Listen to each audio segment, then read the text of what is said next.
So Parks, what do you do here at Linden Thomas?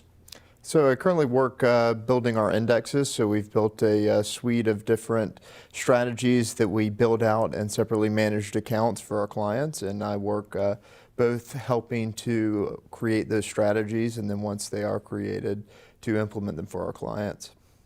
What do you think most investors don't know about traditional index funds?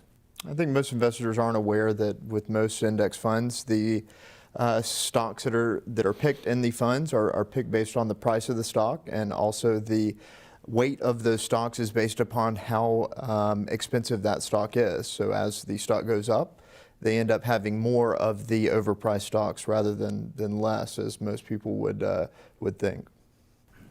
What do you think the most inefficient thing is about a traditional index fund, and what have you guys done here at Linden Thomas to solve that problem?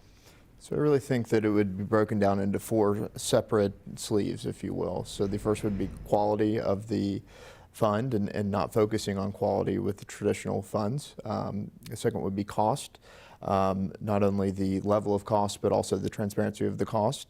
The next would be the transparency of the fund itself. And then the final part would be the control the investor has over the fund.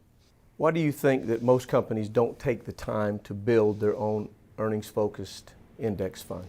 Absolutely. I think there's really three reasons. One is the cost to implement. Ultimately, you have to bring in other parties to help create the methodology, create the processes needed to execute it correctly. The second part is going to be the time to build the index appropriately.